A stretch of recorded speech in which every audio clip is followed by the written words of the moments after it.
Okay. I think put myself over just a smidge. Anyways, I think that is good. I don't think anybody's here. That's okay. I will just record it if nobody's here. Alright, let me pull up. There we go. Put down the music just a smidge. Get in my mail. Okay, I was just saying it'll end soon. Play my stuff.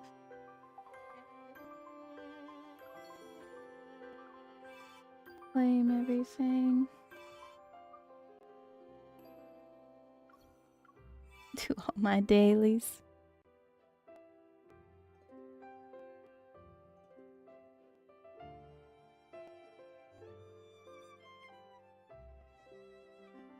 Alright.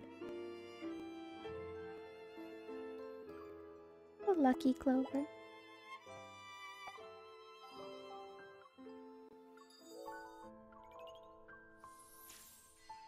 Oh, really? I rarely get that one.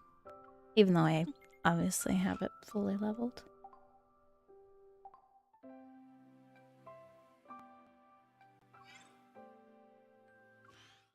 Do my battle.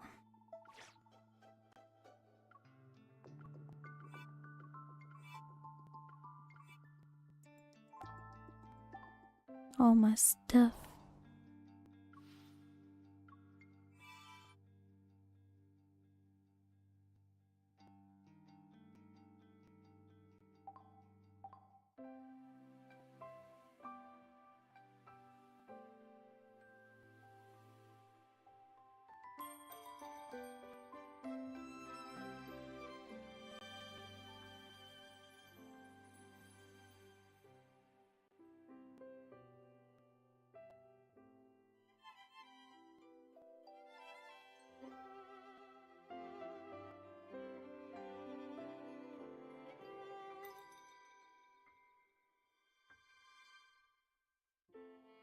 Yeah, me just sitting here.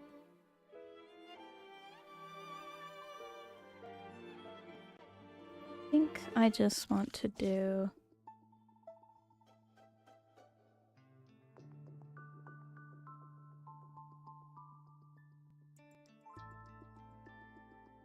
I think I just want a bunch of EXP battles anyways. Go.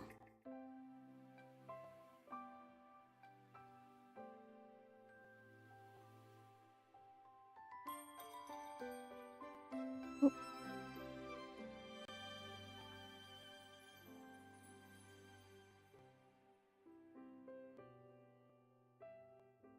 Okay.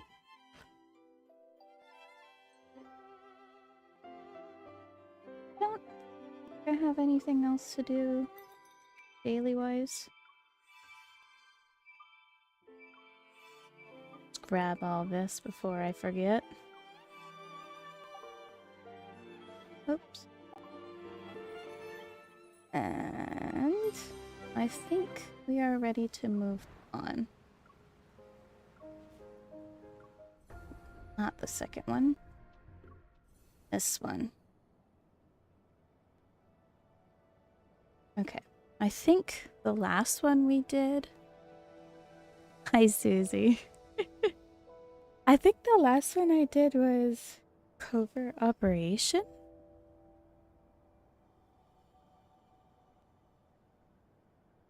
I don't want to hop into it and then realize this is the wrong one. Let me pull it up real quick so I don't forget. Let's see. What did I end with?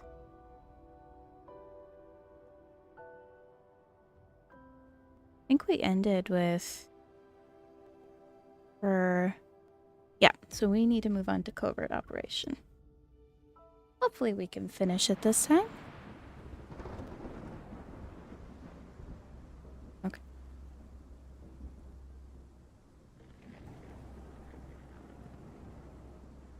Flares illuminate the night sky.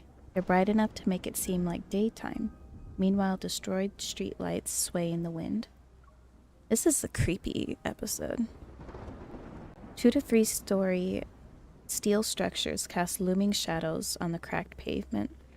A palette of dark, cold hues surrounds them. Amidst this desolation, the only source of vibrant color is the orange barricade tape. How can there be a place like this in Skyhaven? Thick wild grass covers the ground, a testament to the years of having been abandoned, yet these pieces of metal shine as if they're new. Beyond the bars of steel, the faint outlines of various aircraft hint at this place's history. The signal from the necklace abruptly vanishes here. There must be a signal jammer in this area. Test site 5 has been cleaned. We will now advance to the east zone. Now that we're not listening to the music, I can turn it up just a smidge. What was that? Oh. Quickly now. They won't find us here. Before I can react, I'm pulled into a makeshift shelter made from discarded equipment. It's just the rain. We need to keep moving. I turn around to pull out my gun, only to see a young girl's face illuminated by the light reflected off a puddle. Crystals adorn her skin. She wears a thin dress, but she's unperturbed in such cold rain. In the distance, officers wearing Farspace Fleet uniforms move closer. They're armed and on high alert. Isn't it weird how these monsters are getting more aggressive? The contamination levels here are extremely high. They're practically indistinguishable from wanderers now. Stay frosty. What's with the way he says that? Stay frosty. Okay. Yeah, this is just sad. The way these people are turning into wanderers, basically zombies. This batch of specimens is on the brink of transformation. Salvage value at 0%. Requesting confirmation to do the cleanup. Specimens. Is she one of them? The crystalline growths on the girl's body are similar to Kevy's, but far more severe. She's almost completely transformed into one of the monsters from the N109 zone. Hey, can you check if I'm still alive? Is my heart still beating? Urging me, the girl grabs my hand and presses it to her chest. I look down. A fist-sized cavity covered in crystals is in her chest. Within it, a large crystal pulsates and eerily glows in the place where her heart should be. How? What happened to you? Her skin, drained of all its color as she stands in the rain, betrays the weight of her memories as she cowers. As I was dying, someone whisked me away from the board and took off the white cloth on my face. They made a promise. After one experiment, I could live again. Who wouldn't want that? As she speaks, the crystals creep further up her neck, yet she appears oblivious to them. It's a shame. If I passed the test, I could have been the professor's daughter. What's with everybody's obsession over being the professor's daughter, quote unquote? I don't know. Curling up into a ball, she hides her face and muffles her sobs. The rain covers her anguish. The professor. He's the one who took in Kevy under the pretense of adoption. Professor, who gave us a second chance at life. He's our father. Creepy. It's so creepy. Now I know for sure. He was the one walking next to Caleb at that villa. He's definitely involved in this experiment, and he must have something to do with the Farspace Fleet. The lockdown and cleanup are just a cover. The fleet's true targets are these. Power.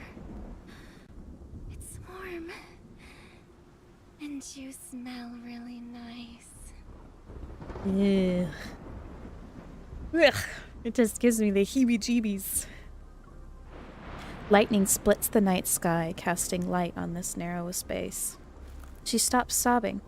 The girl raises her head, and I see her tear-streaked face. Click. The crystals fall. Those dark eyes are consumed. There are only empty eye sockets reminiscent of eye holes in a mask. Can I eat you? What? Ugh. No. Get away. She seems to lose consciousness, but then her cold fingers grab my wrist. Your strength. Give it to me. Sensing her abnormal strength, I swiftly pull back. I use the momentum to throw the girl off balance and force her to fall to her knees. Raindrops trickle down her temple. Her skin is like a human's. I hesitate for a second before reaching for my gun.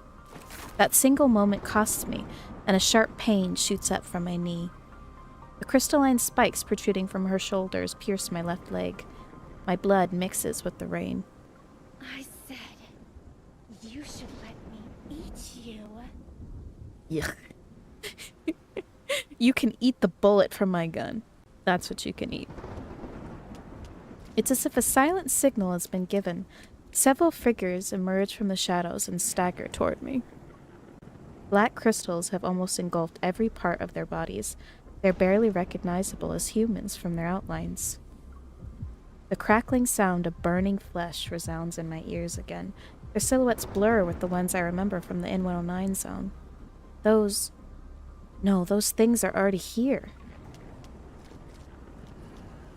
They're all here for the Ether Core? As they close in, I have no choice but to fight through the pain. I push the girl away. Holding my gun, I struggle to stand. Ugh, they sound like zombies too. Bullets cut through the rainfall and pierce the legs of two figures at the front of the group.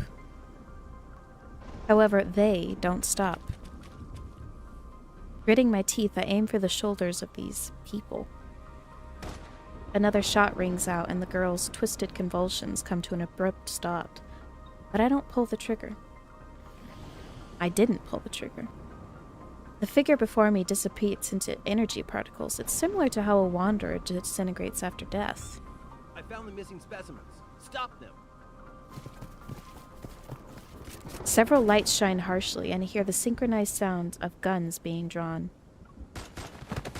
A bullet whizzes past my ear, yet those people who have been shot multiple times continue to lunge at me. Amidst the howling winds, the space in front of me distorts. A vortex appears, sucking in and tearing apart 2 or 3 looming figures. What is that? The rain stops, and the smoke from guns and crystal particles appear to be suspended in time. Man, Caleb is very OP.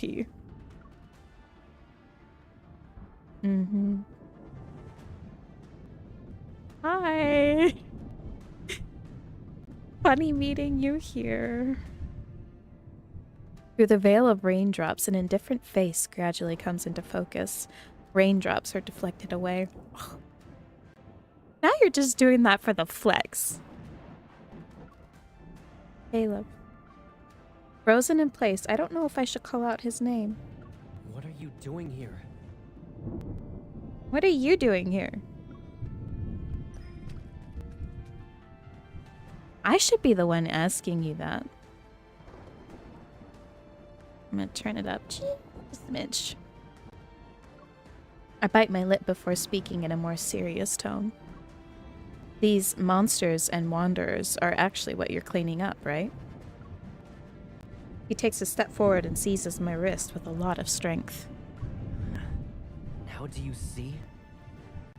In this world, there will always be people who want your power. In a dance of light and shadow, his expression remains indiscernible, but before I can open my mouth, the cries of wanderers fill the air. I avert my gaze. The remaining figures struggle against the vortex, and the metaflex slowly dissipates.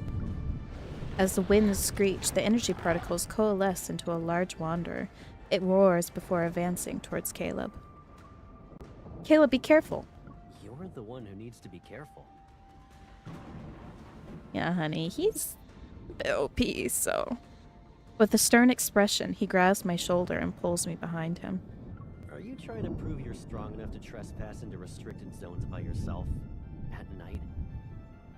Why are you trying to make this into a kind of joke? You should only do that sort of thing when you're not throwing yourself into danger.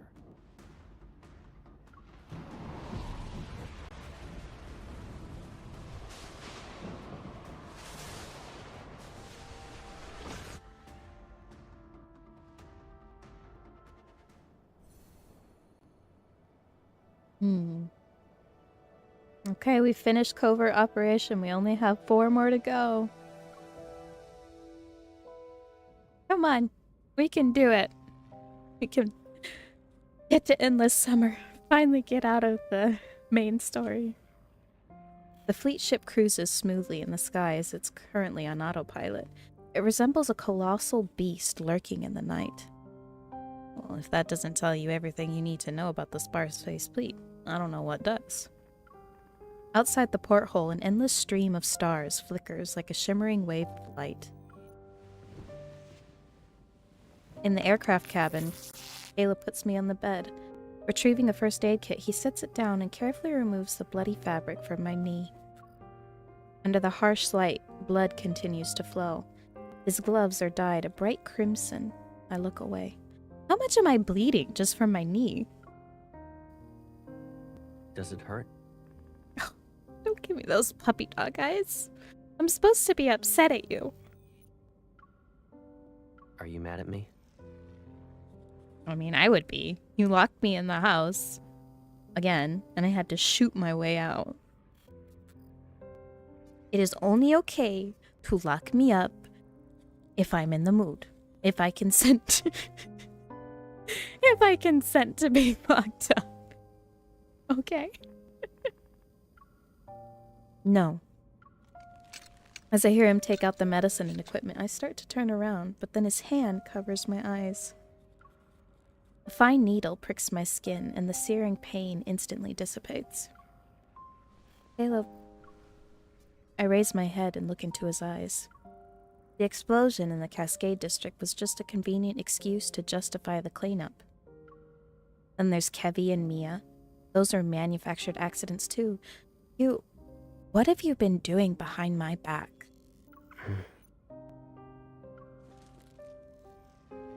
I know, Susie. Like, I don't mind all the things that he does. I would say yes, but I know MC hasn't. So that's the thing. But I have a feeling that if you did ask her for consent, she'd be kind of into it like she is later on in all the stories and cards. Caleb wipes away the blood from my knee and disposes of the syringe. He retrieves a surgical skin stapler. What do you think could have happened if I hadn't been there tonight? Click. The surgical skin stapler lives behind a faint mark. I can't bear going through the same pain again. Or do you want me to re-experience that loneliness because I left you? Oh, I mean, a little payback would be nice, Caleb. Just a smidge. That's not... You shouldn't throw yourself into danger anymore. Not trying to. You just won't tell me anything. If you were more open, she wouldn't throw herself into danger as much as she does, Caleb. You should know this. Click. His fingers touch the stitched area and wipe away the tiny droplets of blood. Whether those people live or die tonight, it doesn't matter anymore. Anyone who dares to wield power that isn't theirs must pay the price. The explosion was just an opportunity for the fleet to intervene. You arrived in Skyhaven at the wrong time. Why didn't you tell me sooner? Would anything change? Would it even make a difference? Yes. Are you kidding me? Yes. He sets down the surgical skin stapler and bandages my wound. Then he calmly meets my gaze. So you kept me in the dark to stop me from doing anything? Did you really think I wouldn't question such protection? Caleb remains silent. I lick my dry lips, suddenly tired of arguing with him. Fine. Once your fleet ship lands, I'll leave. No, you won't. Excuse me? Since you managed to escape once, we'll be going somewhere else. Okay, Caleb. I'm gonna make that house maze you were talking about. Well, I guess you haven't said it yet. He lifts his hand and cups my cheek, yet his fingers are freezing cold. I will protect you. Mm-hmm. Until everything is resolved, I need to make sure you're safe and sound. Mm-hmm. Who did the Colonel bring back? Who knows? But since he ordered us to take good care of her, she's probably not a nobody. With the mission over, Caleb takes me to the special care unit on the Farspace fleet ship. I can't even step outside of it.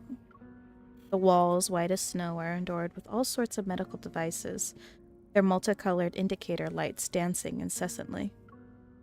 I don't know his rationale or how exactly I'm being kept here, though I couldn't care less right now. Maybe she's also getting sent to Colonel. How is she? That voice actor did not sound surprised. That was a weird transition. The medical examination is done. We're just waiting for the analysis. But because of the rain, the equipment indicates her vital signs are abnormal. Colonel, who's the injured? An important target for observation. Is there a problem? No, I was just curious. I've never seen her before, so... Oh, I love Caleb's serious voice. I wish we could hear it more. I look at the blue and white medical gown I'm wearing. It's ironic I got labeled as a target for observation. The conversation draws to a close and is replaced by the sound of familiar footsteps getting closer. I return to the bed and lie down as if I haven't heard them speak. The door opens silently and Caleb walks in. The room's lights adjust with his every step. Morning. Mm-hmm. So casual. Hi! I haven't seen you here in forever. How are you? You're so casual, Caleb. Locking me in here. Come in and say good morning like it's like nothing's happening. As he nears the bed, the room brightens as if to imitate the breaking dawn. He pulls up a chair and sits down. How are you feeling? I mean, I do love you, Caleb, so I gotta respond, even if I'm still mad. Oh, you've been really busy with college? Yeah. College is rough, man. When I was doing my degree, it was... And doing a full-time job, that was rough.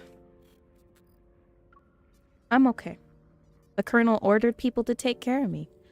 Who would dare neglect me? While the crystalline shards have been removed from your wound, it can still be infected. Mm-hmm. Caleb taps the vital signs monitor on the wall and various data values appear in midair. My heart rate, my breathing rate, everything but my current mental state is right in front of him. Caleb, I need to leave. You'll be out of here soon enough. He meets my gaze, his words seemingly admonishing me. When? Depends on when your vital signs return to normal.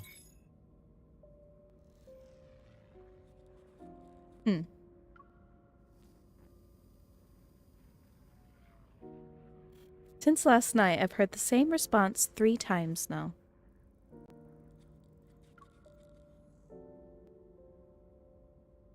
I know. He's so serious. But, oh my goodness. This is really... We only get serious Caleb in these first few bits of the main story and his first cards. After that, after the relationship changes, it's very lovey, and I love that. But I am ready for a spicy card, or I'm ready for him to come back in the main story and show me some more serious Caleb, Colonel Caleb specifically. So ready for it. A question takes hold of me. It sends a shiver down my spine. Caleb. It's been a while since I said his name like that. Touched, Caleb's gaze finds mine. Yes? When you made me take cold medicine that night, it wasn't just because you were concerned about my health, right? You already figured out everything, right? Aren't I pathetic? Just a little bit, baby. Just a little bit. Oh my goodness. Lich Princess, I am so weak for men in uniform. Caleb reminds me of my husband so much, and I feel like that's why I gravitate towards him. And my husband knows, and I spend money on this game, and he doesn't care. And the other day, he was watching me play with Colonel Caleb as a companion, and he saw his uniform, and he says, "Ooh, sexy." He says, "Is that how you want me to dress?" And I said, "Yeah." "Yes." And he said that he'll get his uniform and dress up like him for me. So I am very, very excited for that. Anyways, back to Caleb in the game. So I can tolerate him giving me NyQuil, or I can ask him about it. I don't remember what I did the last time I played this.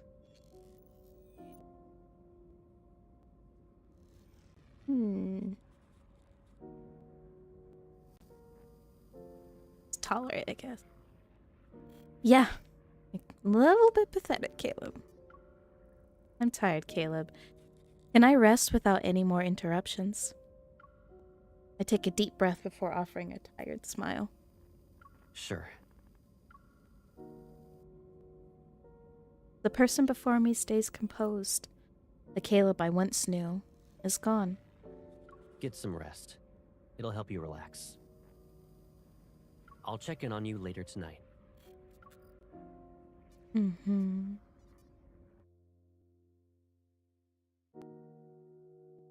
Okay, we've got 3 more, and then we can go on to Endless Summer. So excited. Groggy, I open my eyes again. The world outside has already descended into darkness. A few lights twinkle like fireflies in the heavy mist.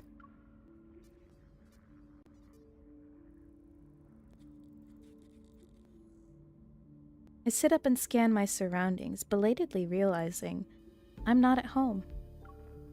Everything that has led up to this moment feels like a surreal dream. The lights? I whip my head around and look out the window again. I can't clearly see what's outside, but in the mist are the outlines of tall buildings. Since Caleb wants to take me back to HQ, it seems the Farspace fleet ship has landed. It's a starship that spends most of its time in the sky and doesn't always touch the ground, so... What's wrong? Where does it hurt? Escape! I feel cold for some reason. My head is spinning. I can't feel anything. Can't see anything. Hold on. I'll call for the doctor. In one swift move, I pick up her limp body, place her on the bed, and tuck her in. Sorry.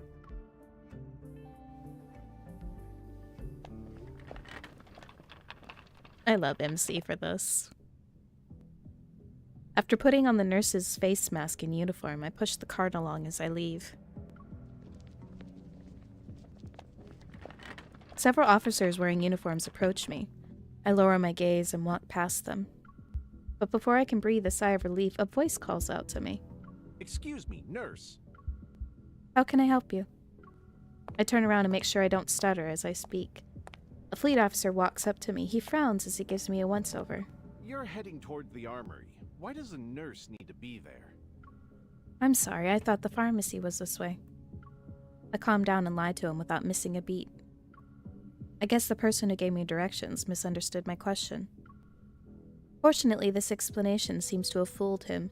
He nods and points to the corridor in the opposite direction. The pharmacy is over there.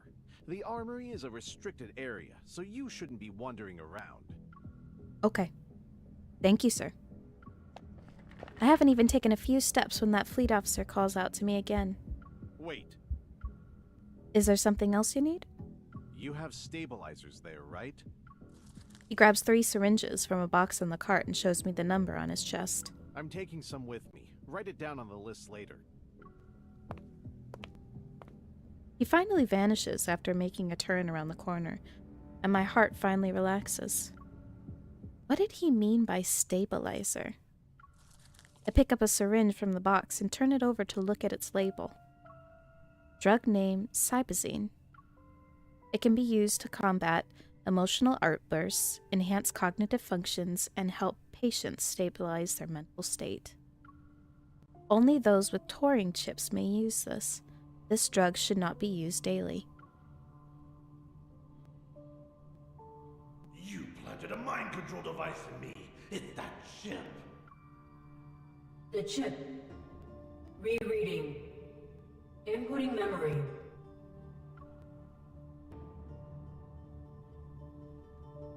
That chip must be the Turing chip. That fleet officer must also have one. An absurd thought pops into my head. If chip implantation is common in the fleet, then Caleb might have gotten it too.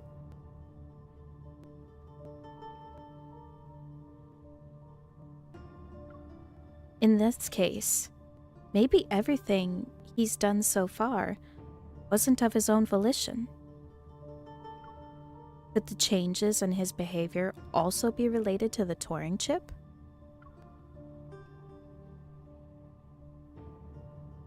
For a moment, I can't tell if I'm onto something or trying to excuse his actions.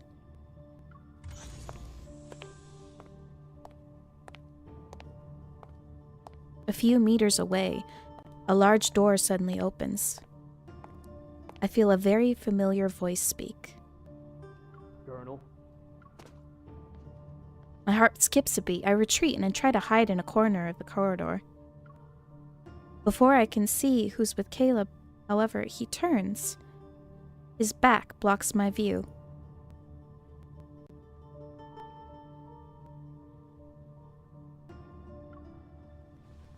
I heard you'll lead the fleet on a patrol through the depths of the Deepspace tunnel in 3 days. The Fountain of Atay is about to enter its next phase. A banquet will be held in your honor before you leave. I can't attend the celebratory banquet anyway. I have some personal matters to deal with. The higher-ups gave the order. You shouldn't ignore them. Caleb doesn't speak for a moment before he responds in a lower voice. Speculating on other people's thoughts isn't my forte. And since I've taken your place, I can order you to leave. Now.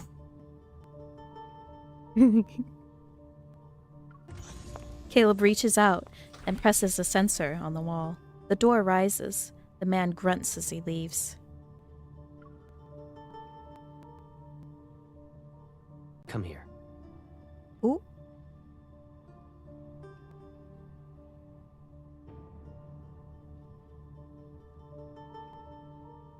Oh my goodness.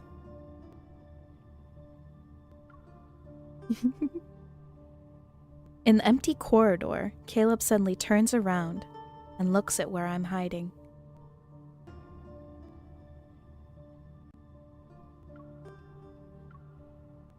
Oh, he knew.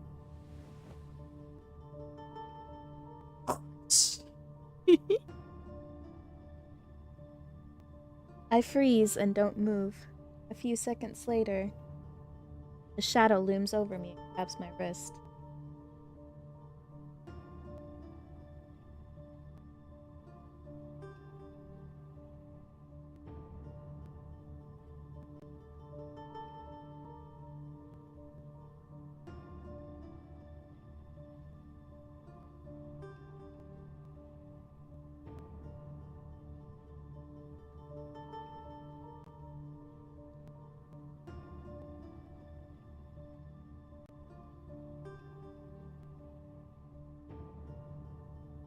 Sorry about that. I freeze and I don't move. A few seconds later, a shadow looms over me and grabs my wrist. Playing hide and seek now? Did you really think you wouldn't be noticed? I don't know. There are eyes in every nook and cranny. Does it look like you can escape? Whose eyes? Your eyes or their eyes? You were brave enough to bring me to HQ. That means no matter who's suspicious of me, you'll have my back, right?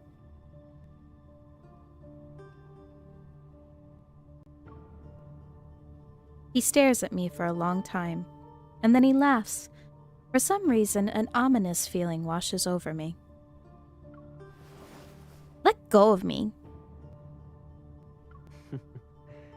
You want to go home, right? I'll take you there now. Mm-hmm. From the Far Space Fleet's headquarters to his home, Caleb remains silent.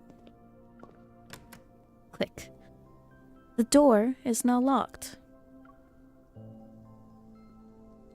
This is what you meant by safe and sound?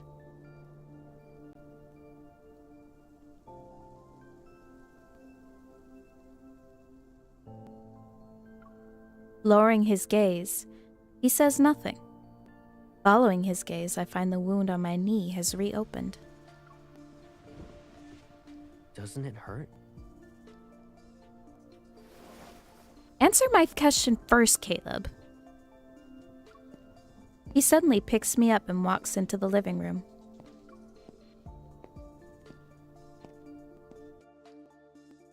Ooh, we're getting to the part where it's like, oh. Okay. Captive bird. This is one of my favorite chapters. Ooh.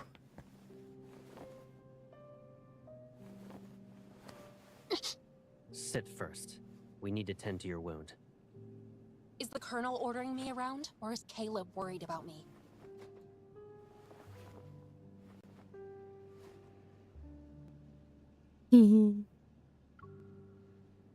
I already have so many pictures of this, but I can't help myself. Do you remember that injured cat you brought back home? Back when we were kids? Oh, his eyes. We kept it in the backyard. But that cat always kept trying to run away before it fully recovered. I don't want to listen to this. Oh. The way he uses his evil on In us. response? I got a collar with a bell. I put it on the cat. That way, it couldn't escape without being noisy. Mm-hmm.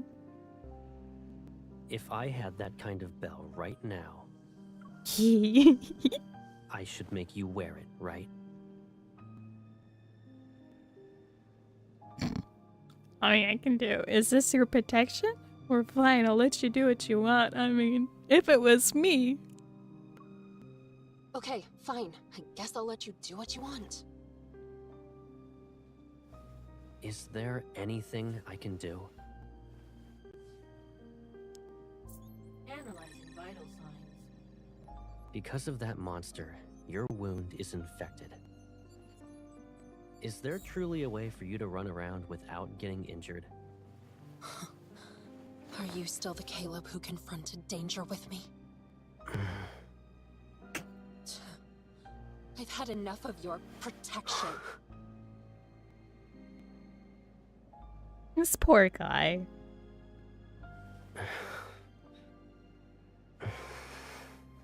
I talked about this last time, but the reason why he's going through all of this,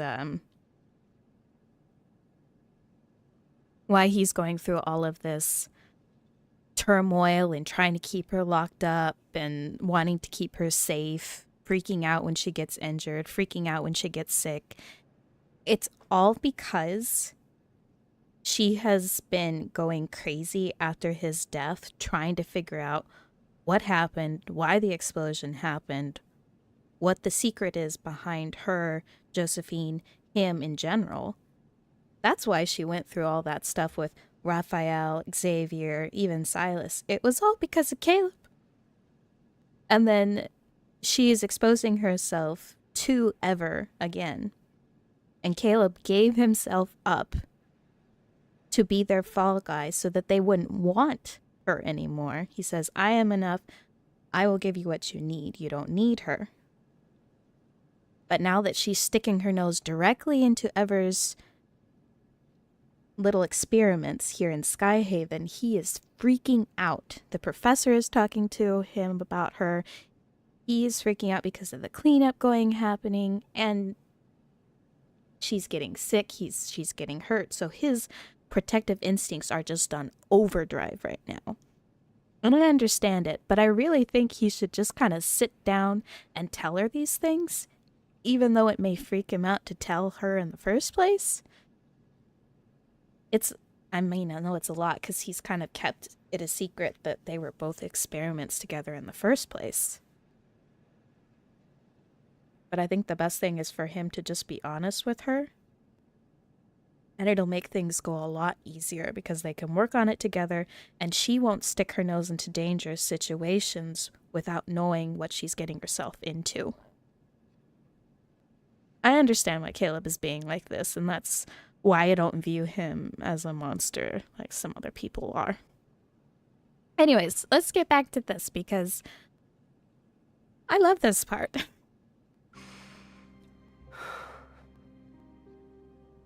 If being with me only brings you pain, then just put up with this for 3 more days. What are you going to do?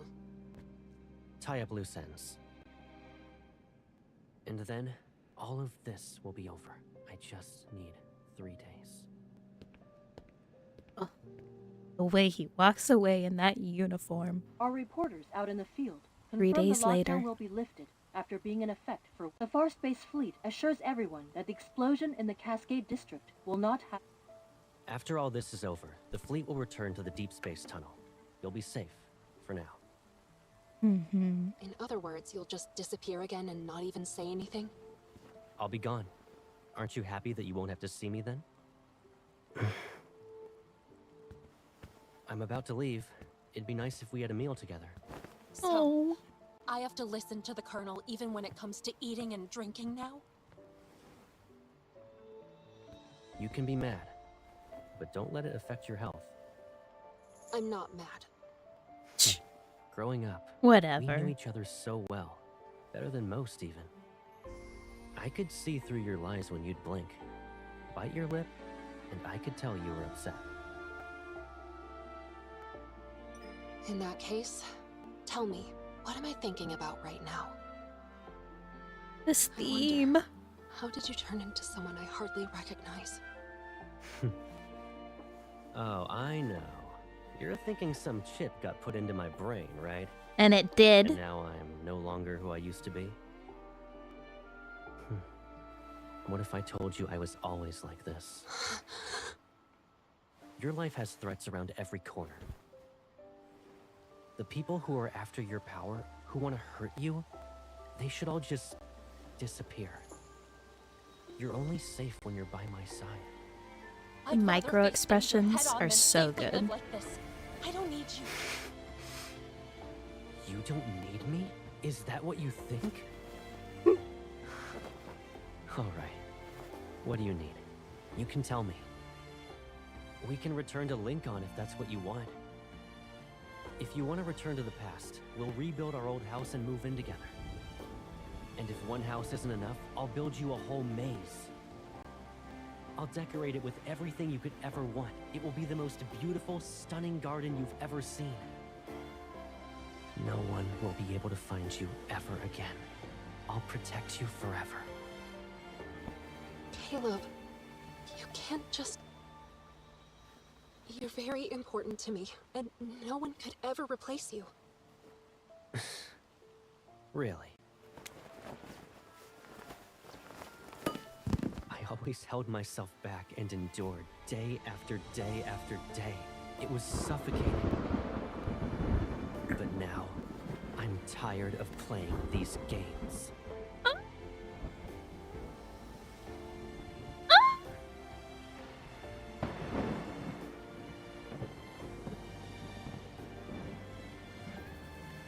And then they banged.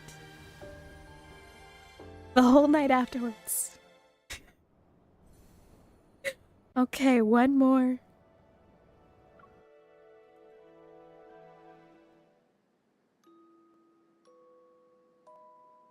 I found Caleb again, and yet the familiar person from my memories has been eaten away by some indescribable hidden pain. Only fragments remain. The night sky above Skyhaven is clear, but all its secrets are somewhere in the bottomless, unfathomable depths of his eyes. The night before he left, I dreamed about our childhood. I dreamt of Caleb and me running down the streets, skipping class, grabbing ice cream, and reading comic books. And I dreamt of that day when we held hands and became part of each other's lives.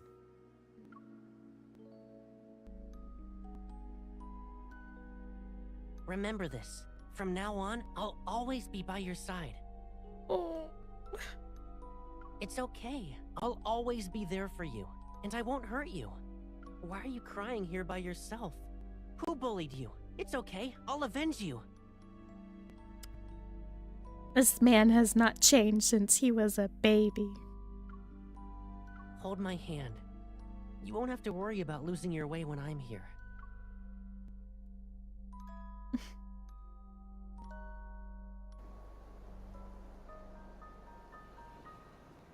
The contrail left by the Farspace fleet ship splits the sky. It's like a line between dreams and reality. Rays of light pierce the clouds and bring the world back to a new sunny day. On the runway, fleet ships are ready and waiting for their colonel to give the signal. It feels like whenever we say goodbye, I'm always sending you off. I guess it won't be a painful experience this time. Why do you have to hurt me, Caleb?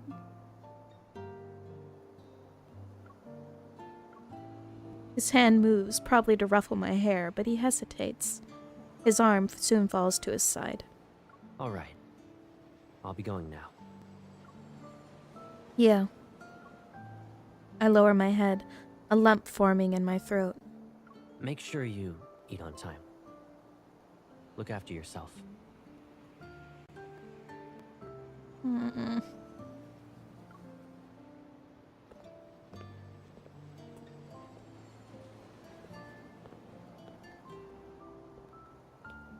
Caleb turns around, his back disappearing as it gets farther and farther away.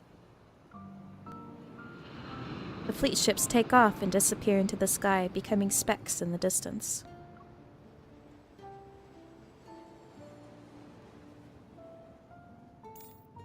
I was so bored without you. I almost became a shriveled up peach. By the way, Jenna mentioned you were at Skyhaven for a wedding, but what kind of wedding lasts that long? Oh, you know, my old friend is. My boss is calling. Let's catch up later. I end the call and put my phone back into my pocket. That's when I notice there's a strange object in it.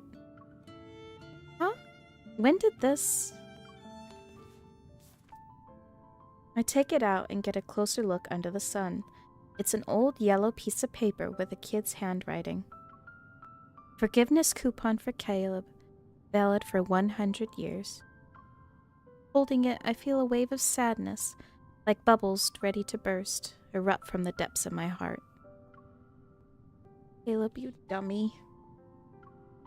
Can't figure out what's real or fake with Caleb. But what I know for sure is that this person who's important to me, I don't want to lose him a second time. Ugh. Stab my heart once more, why don't you? The Farspace fleet has the spatium core fragment, and with that, the chapter on the explosion incident draws to a close. However, Mia's fate is enshrouded in mystery, and Kevy's future is uncertain with that chip. This isn't an ending, but the beginning of another story. Oh, I forgot to turn off my notifications. Oops.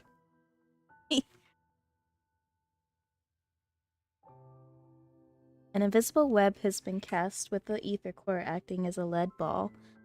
As a result, it has created a gravitational field that's as strong as a black hole. Ever, the Farspace fleet, myself, who knows how many more pieces are being pulled in. Either way, they're slowly or quickly rolling into a void. The Turing chip, the Fountain of Ate, those patients turned into monsters via experiments. Everything seems to lead back to one source, the professor who's lurking in the shadows.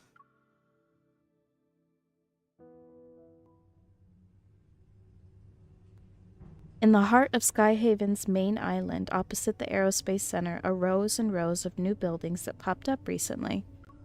Inside one of them, researchers are scurrying around with papers and walking into different labs. They're preparing to announce the biggest breakthrough of the century, so there's no room for mistakes. Caleb silently stands in the elevator as it climbs to a non-existent floor that can only be accessed with special clearance.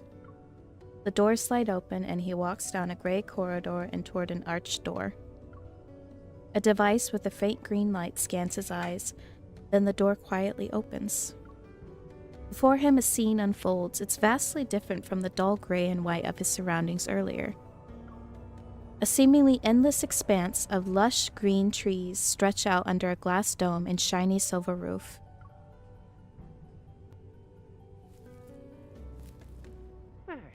We went ahead and recycled those abandoned flux nexuses. Then, we paid the N109 zone a visit to get info on Anikainis.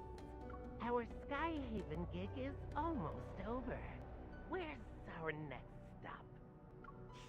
We practically spoiled Ever, and those old people in the fleet. We're like their personal hitmen. Does he ever stop talking? Don't think I won't beat you up because you're a kid. You two, stop arguing. The professor said we're family, and families are all about love and kindness. Uh-huh. Viper leans against a massive tree. He puts his hands behind his head as he grumbles to himself. The other two are sitting nearby. A little boy and a girl wearing a black dress. Where's Mr. Overprotective? Did he check in on his little hunter girl again?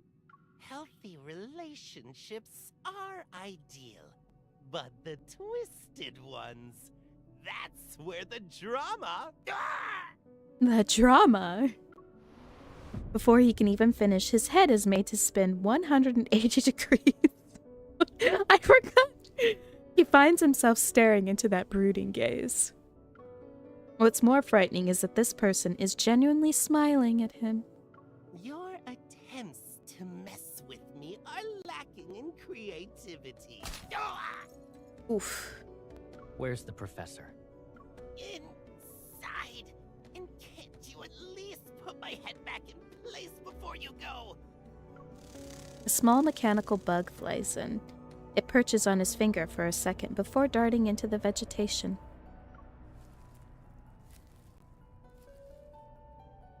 14 years ago, Josephine and her team defected.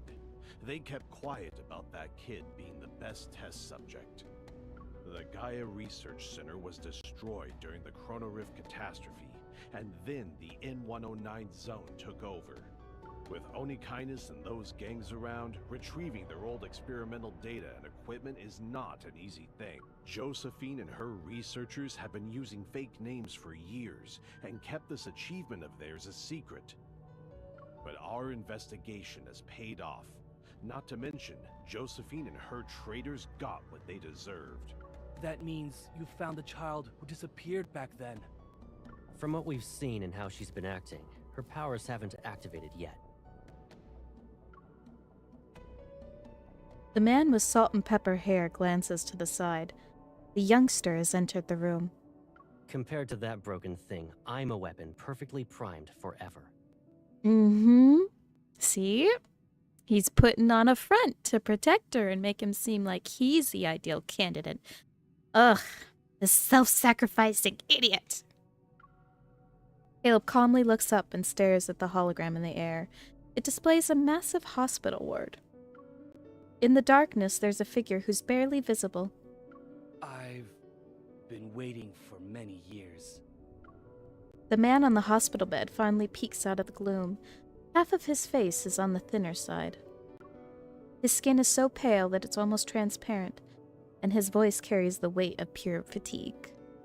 So, don't make me wait anymore. You know, I saw this thing about the explosion happening during the Chrono Rift disaster that kind of blew up the research center. There is a theory that it was Caleb and MC putting their powers together using resonance to cause that explosion. And after that explosion, her memories were wiped again because she either used up too much power or died, and that's why her resonance abilities were cut in half. So that is a very interesting theory, that they were trying to escape, and it was their powers combined. Because they do say that they are the perfect weapons to kill each other. Oh. Interesting theories. Of course. After the man mentions a few key points, Caleb nods and walks into the lush green scenery. All is quiet. Then Professor Lucius raises his head, his gaze fixed on the hologram materializing in midair. The Fountain of Atay will be put into motion, and Ever will soon reveal its revolutionary vision to the world. We'll track down the missing child, but now isn't the best time.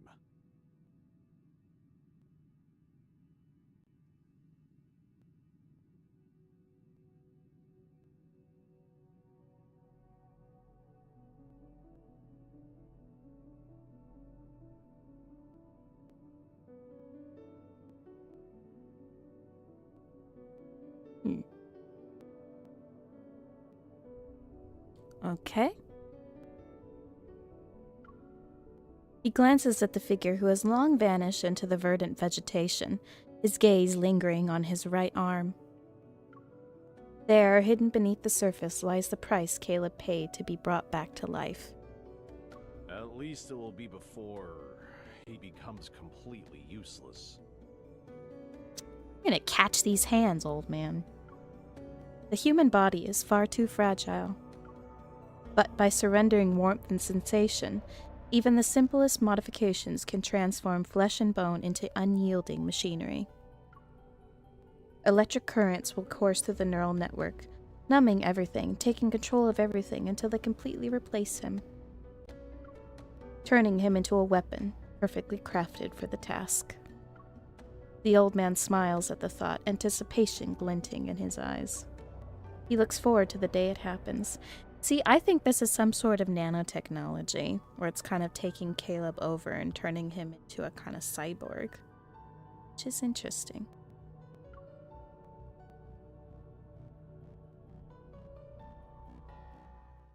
In a forest where shattered stars rest, a crystalline pool appears as if infused with the wine of life. It's clear yet murky. Young traveler, do not drink from it. Lost lover, do not drink from it. But when flowers wither in their sleep, when winds fall silent, when the vigilant owl closes its eyes, Only then can you drink deep of these waters. Let the dead sing, O fountain of Ate, cleanse my time, nourish my flesh, spare me from the loneliness of eternal rest.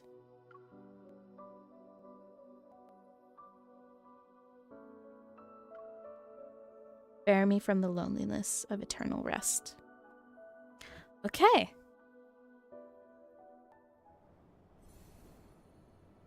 So that was the end of Caleb's main story. Wow. That was quite the adventure. Okay. So, I could move on to Endless Summer. I think that one's only like, what, 20, 25 minutes? Something like that. Let's see. Go to Falling for You.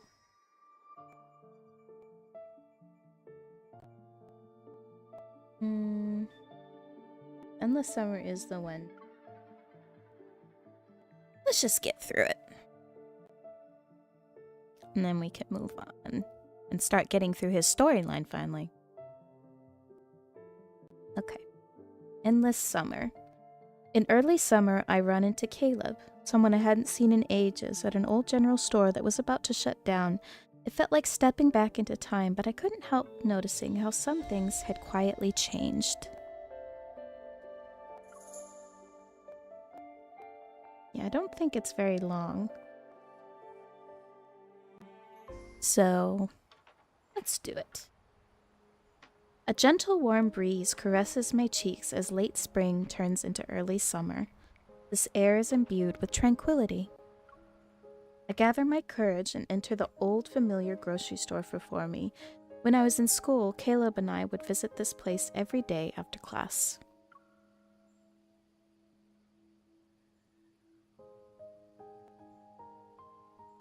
Now it's empty. Yesterday I passed by and discovered the owner was preparing to close down this old store. Upon hearing the news, indescribable melancholy washed over me. It's as if some of my cherished memories were about to lose the tangible proof of their existence. So I decided to volunteer and help clean up the store. Outside, the sudden noise of a plane passes by reaches my ear, but I only catch a glimpse of a long contrail.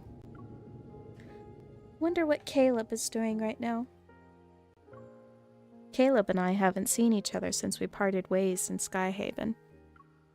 Occasionally, he sends me short texts, but he vanishes when I bring myself to respond. Oh. It'll take a while, but your relationship will heal. The counter displays outdated comic books and stationery. Behind the shelves is a door that leads to a garden. Sunlight filters past the half-closed door, with a distinct beam of light cutting through the dimly lit store. Even the endless summers here haven't changed. Caleb, there's a garden behind this small store. Can you believe it? Look, these hydrangeas are so pretty.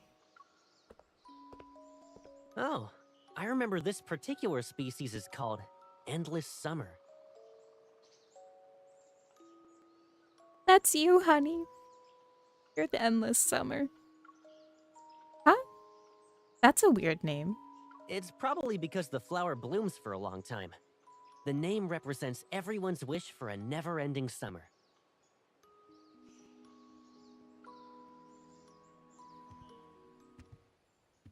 Carrying a storage box, I move to the shelves in the back.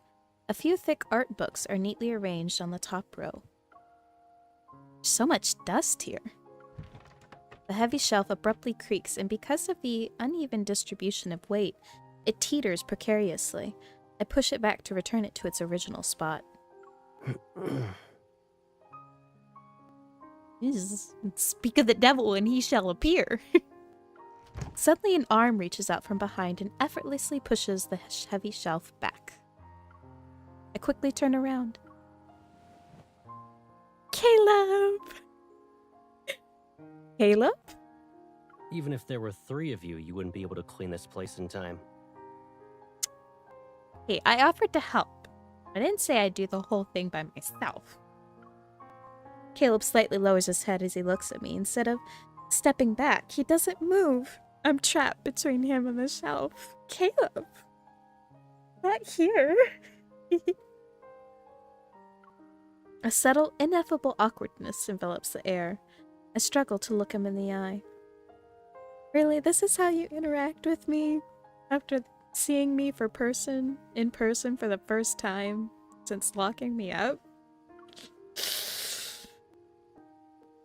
Dust particles dance in the glaring light. I avert my eyes from it, and in doing so, I avoid Caleb's gaze. Why are you back in Lincoln? Business trip. And I just happened to be passing by. Mm-hmm. Oh, what a coincidence. His arms slowly return to his side, and there's just enough space for me to move away. It's then that I notice he's not wearing a uniform. A small suitcase sits at his feet. I'm reminded of how he used to appear when he returned home for summer break. It's as if he'll be leaving again after a few days. When are you returning to Skyhaven? The question, which escaped me countless times before, slips out once again. However, the passage of time has changed the context surrounding it. Oh, yeah. It's like we're just asking, when are you gonna leave? Like we want him to be gone, which is just so sad. And the Caleb standing before me, rendered silent by my words, isn't who he used to be. I just got back. You already want to know when I'm leaving? I don't want you to leave. That's not what I'm pretty sure you don't live in this neighborhood. So why are you here? If you really want to know, I happen to be passing by. Realizing that the same reason may come across as a lie, I added more to my explanation. I happened to be passing by when I found out the owner was planning to close down the store. I figured I should help out. When you were a kid, you were too short to reach the books on the top shelf. How come you still can't get to them as an adult? Don't tease me about my height, Caleb. It's not my fault that you're a monster and I'm only 5 foot. Okay, but I couldn't reach the second shelf back then. Now it's the one at the very top that's giving me the trouble. My tendency to correct Caleb makes him chuckle. He reaches out to tousle my hair. Did the shelf grow taller with you? The outstretched hand stops moving when it's close to me. Eventually, it reaches past me to grab an art book from the top shelf. You still need to finish tidying up this place, right? I'll help you. Oh, Caleb. He pauses for a moment as if he just remembered my question earlier. I'll be heading back to Skyhaven tomorrow morning. So soon?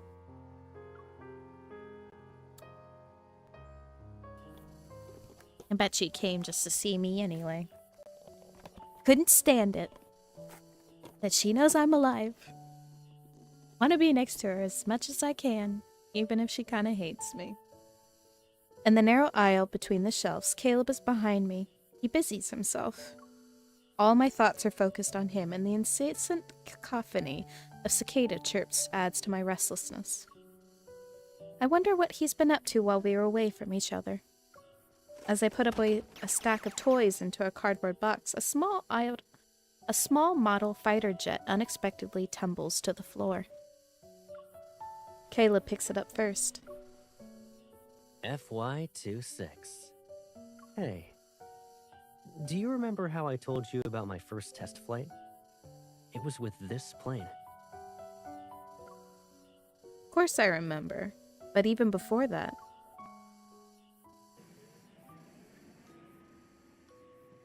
Look at the plane on TV, it's so cool. It flies really fast and zooms past the clouds. It's the FY26. Do you like it? I'll be piloting that plane in the future. Will it take you away like swoosh and you're gone? You're so silly, Pipsqueak. I'll bring you with me. We'll fly wherever and whenever you want. gonna stab you with the knife. Every time. This plane is no longer being manufactured, and you've gone from being a pilot to a colonel now. He looks down and places a toy fighter jet into the storage box. It doesn't matter what a person's role is. Everyone has moments where they're not in control. Our conversation abruptly ends. Once again, our surroundings are engulfed by a quietness accompanied by loud cicada chirps. Do you feel hot? I'm gonna go get some soda. Go ahead. There's only one bottle of soda left in the cooler by the door. It's a vibrant orange color and make anyone think about its delightful sweetness. Caleb, it's so hot today. Can I have some soda? In your dreams. You said you had a stomachache a few days ago. If I let you have soda and Gran finds out, she'll scold me again. A few days ago? And isn't soda supposed to help you with your stomach aches? What are you talking about? But that was a few days ago. Look, I'm fine. What happened before doesn't matter. I want soda. I want it. Okay. Stop pulling my sleeve. Here. But you only get half a bottle, Pipsqueak. Pipsqueak. Blech. Yay, you're the best, Caleb. Please pay for the item. Please pay for the item. The cooler's reminder brings me back to reality. I pay for the bottle before the countdown ends. Payment successful. Here you go. What took you so long?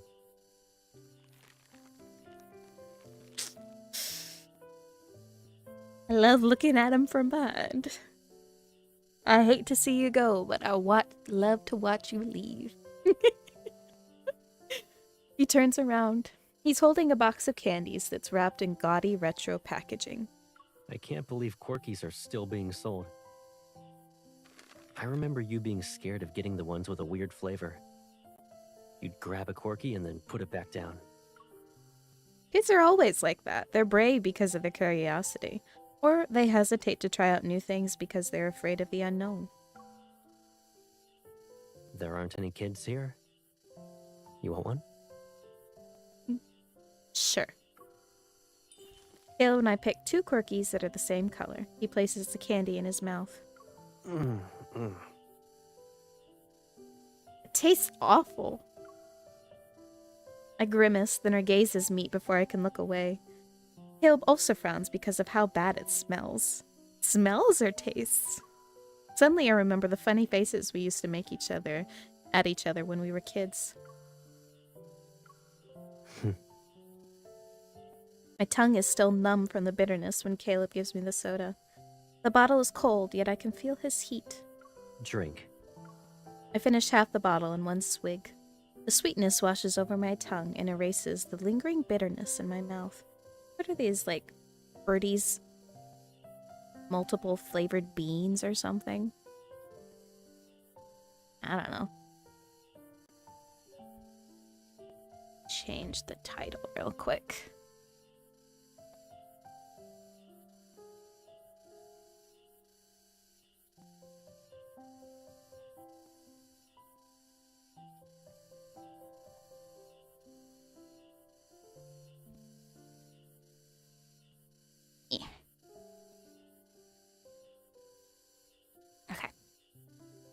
Just wanted to change the title. I give him the bottle. I always did that whenever we shared food as kids. Caleb, here. I stop talking as he takes the bottle from my hand. Why do you have to give me such cute puppy dog eyes?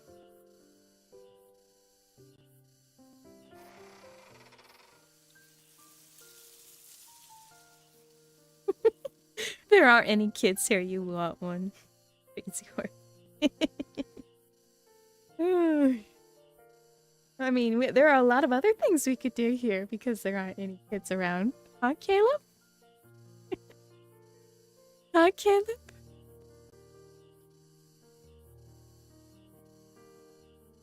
Early summer afternoon tends to stretch on, as if time itself can linger in one place. Now that the shop is clean, Caleb and I push open the door, which leads to the garden.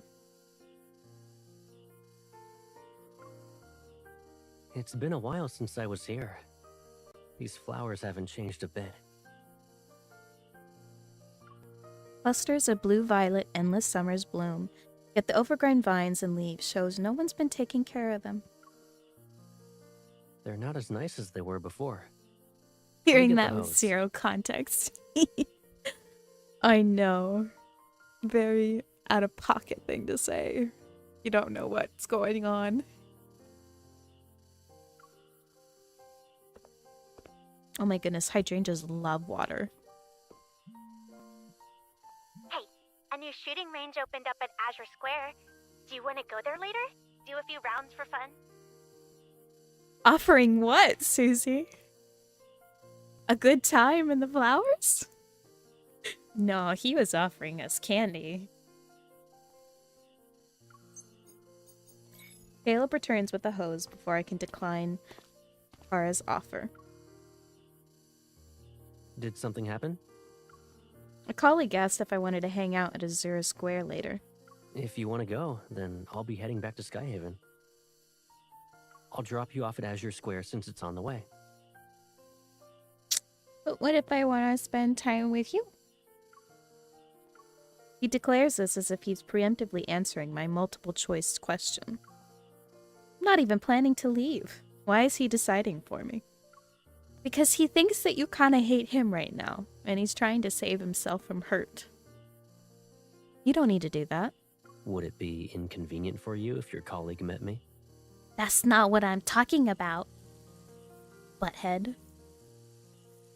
I don't respond and bend down to turn on the water. Water droplets splash his chin. They cascade and eventually find their way to the necklace hanging on his neck. So was he like holding it to him towards himself and he just got doused and his white shirt is just clinging to his abs now? Because honestly, MC, same. I look up and make eye contact with him. Caleb, I never said I was leaving. You... Aren't we going to water the flowers? Caleb is unable to respond to my question. A resigned smile tugs at the corner of his mouth. All right. He stoops down to adjust the water flow. When he gets up and meets my gaze again, his expression is noticeably softer. Okay, you can stop glaring at me now. Oh, it's like, oh, she actually does want to spend time with me. Caleb just hits me like a ton of bricks.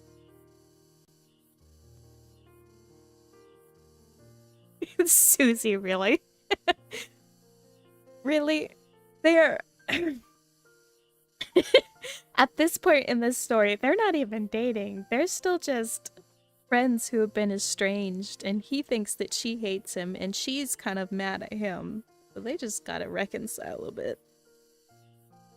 But yeah, I could definitely see him living up to that military man stereotype. Don't you want to water the flowers? Maybe. Maybe. The moist soil carries a distinct fragrance. Meanwhile, the flower bed, having been nourished by the water, displays a renewed vibrancy. Our earlier spat seemingly disappeared like the water that the flowers absorbed. The blue-violet flowers bloom in the garden. Yet in the corner is a white endless summer. It stands alone. This is Caleb's standard card, Endless Summer. You can just get this through the regular standard banner. Or even on the Wishing Well rotation.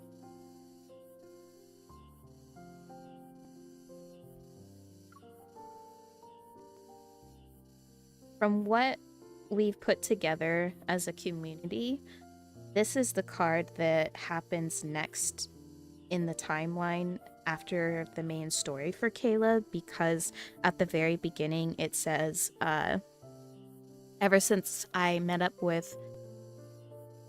saw Caleb again in Skyhaven after everything happened,